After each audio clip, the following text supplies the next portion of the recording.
No மைதா no sugar ஃபஜ்ஜி brownie எப்படி பண்ணுறதுன்னு பார்த்துடலாமா? இதுக்கு நான் ஒரு மிக்சிங் பவுலில் 2 முட்டையை வந்து உடச்சி ஊற்றிருக்கேன். இதை வந்து ஒரு விஸ்க் வச்சு நல்லா வந்து மிக்ஸ் பண்ணிடலாம். இந்த அளவுக்கு நல்லா மிக்ஸ் பண்ணதுக்கப்புறம் ஒரு 150 கிராம் போல் நாட்டு சர்க்கரை ஜாகரி எடுத்திருக்கேன். நாட்டு சர்க்கரையை வந்து அப்படியே சேர்த்துட வேண்டாம். மிக்சியில் போட்டு நல்லா பவுட்ரு பண்ணிவிட்டு அதுக்கப்புறம் சேர்த்தா வந்து நல்ல மிக்ஸ் ஆகும், ஈஸியாக வந்து கரைஞ்சிரும்.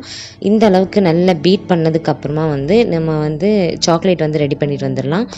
ஒரு 75 கிராம் போல் சாக்கோ சிப்ஸு டார்க் சாக்லேட் எடுத்திருக்கேன். உங்களுக்கு வந்து மில்க் சாக்லேட் வேணுன்னா கூட நீங்கள் எடுத்துக்கலாம்.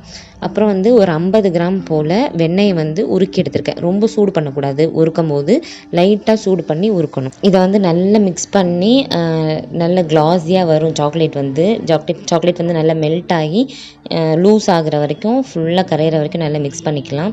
இதை வந்து நீங்கள் நம்ம டபுள் பாயிலிங் மெத்தட் பண்ணுவோம் இல்லையா, அந்த மாதிரி கூட பண்ணிக்கலாம். கீழே வந்து தண்ணி வச்சுட்டு மேலே ஒரு பவுல் வச்சு சாக்கோ சிப்ஸ் போட்டு அதுக்கு மேலே பட்டர் போட்டு கூட நல்லா மெல்ட் பண்ணிக்கலாம். ஆனால் வந்து சாக்லேட் வந்து கரிஞ்சிடக்கூடாது, மிதமான சூட்டில் வச்சு தான் இது பண்ணணும்.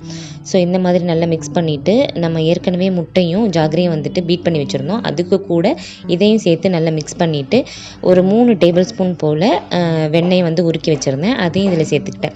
இந்த இடத்துல நீங்கள் ஆயில் கூட யூஸ் பண்ணிக்கலாம், ஒரு 3 டேபிள் ஸ்பூன். இப்போ வந்து ஒரு 65 கிராம் போல் கோதுமை மாவு எடுத்திருக்கேன். மைதா மாவும் யூஸ் பண்ணலாம், நான் கோதுமை மாவு எடுத்திருக்கேன். ஹெல்த்தியாக இருக்கணும், குழந்தைங்களுக்கு கொடுக்கணும் அப்படின்றதுக்காக. கொக்கோ பவுடர் வந்து ஒரு 20 கிராம் போல் சேர்த்துருக்கேன்.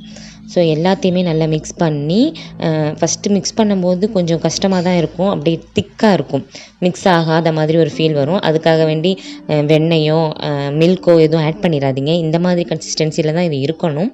ஸோ அதனால் கொஞ்சம் கட்டியாக தான் இருக்கும். இந்த ஸ்டேஜில் வந்து கொஞ்சம் வந்து ஒரு பிஞ்ச் போல் உப்பு போட்டிருந்தேன். அந்த வீடியோ வந்து கிளிக் ஆகலை. ஸ்கொயர் ஷேப் கேக் டின்னில் வந்து கொஞ்சமாக வந்து பட்டர் க்ரீஸ் பண்ணிவிட்டு லைட்டாக ஒரு ஃப்ளார் போட்டு டஸ்ட் பண்ணி விட்டுருக்கேன். அது எதுக்குன்னா ப்ரௌனி வந்து ஒட்டாமல் இருக்கணும் அப்படின்றதுக்காக. நீங்கள் வந்து பட்டர் பேப்பர் யூஸ் பண்ணி கூட நீங்கள் பண்ணலாம். என்கிட்ட பட்டர் பேப்பர் இல்லாததுனால நான் இப்படி பண்ணேன். ஸோ ஃபுல்லாக வந்து இதை நம்மளுடைய ப்ரௌனியோடைய பேட்டரை வந்து ஆட் பண்ணிவிட்டு நல்லா டேப் பண்ணி விட்டுக்கோங்க. அப்போ தான் இடையில வந்து ஏதாவது பபிள்ஸ் இருந்தால் வந்து ரிலீஸ் ஆகும். ஸோ மேலே கார்னிஷிங்காக கொஞ்சமாக வந்து சாக்கோ சிப்ஸ் ஃபுல்லாகவே ஸ்ப்ரிங்கிள் பண்ணி விட்டுருக்கேன். அதுக்கப்புறம் ரோஸ்டடு கேஷ்யூ நட்டை வந்து ஒன்றும் பாதியமாக உடச்சி இந்த மாதிரி ஃபுல்லாக தூவி விட்டுருக்கேன். ஸோ வந்து ஓவனை வந்து 180 டிகிரிக்கு ப்ரீ ஹீட் பண்ணியிருந்தேன் ஒரு 10 நிமிஷம். அதுக்கப்புறம் இப்போ நம்ம வந்து ப்ரௌனியை வந்து பேக் பண்ணி எடுத்துடலாம். கரெக்டாக வந்து 1/2 hour வந்து டைம் செட் பண்ணி வச்சுருந்தேன். மேபி கொஞ்சம் முன்ன பின்ன ஆகலாம், ரொம்ப அதிகமாகாது. ஒரு 2 to 3 minutes வந்து முன்னாடியோ இல்லை பின்னாடியோ இருக்கும். ஸோ உங்கள் ஓவனுக்கு ஏற்ற மாதிரி நீங்கள் பண்ணிக்கோங்க. இதில் ஓவன் இல்லைன்னா கூட பரவாயில்ல, நார்மலாக ஒரு பெரிய அகலமான பேனை வந்துட்டு மூடி வச்சு ப்ரீ ஹீட் பண்ணிவிட்டு ஒரு ஸ்டாண்டு ஏதாவது வந்து தூக்கி வைக்கிற மாதிரி ஒரு ஸ்டாண்டை உள்ளே வச்சு கேக் டின்னை உள்ளே வச்சுட்டு நீங்கள் மூடி வச்சாலே போதும். சூப்பராக 1/2 hourல அழகாக பேக் ஆகி வந்துடும். ப்ரௌனி வந்து நல்லா பேக் ஆகி லாஸ்ட் மினிட்ல வந்துட்டு வீடு ஃபுல்லாக பயங்கர ஸ்மெல்லாக இருந்தது. நல்லா சூடாக இருக்கும். எடுத்த உடனே கட் பண்ணாமல் நல்லா ஆற விட்டுட்டு டின்னோட எட்ஜஸில் வந்து ஒரு நைஃபை வச்சு ஃபுல்லாக வந்து ரிலீஸ் பண்ணி விட்டுட்டு அதுக்கப்புறமா மெதுவாக எடுத்தீங்க அப்படின்னா சூப்பராக வந்து இந்த மாதிரி ரிமூவ் ஆகும். இதை வந்து நான் ஒரு 9 பீசஸாக வந்து போட்டிருக்கேன்.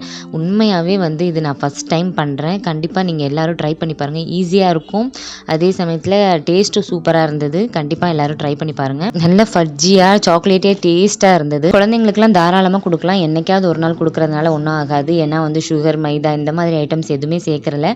ஸோ வந்து தாராளமாக பண்ணி கொடுங்க. இன்ஷால்லா கண்டிப்பாக நல்லா வரும்.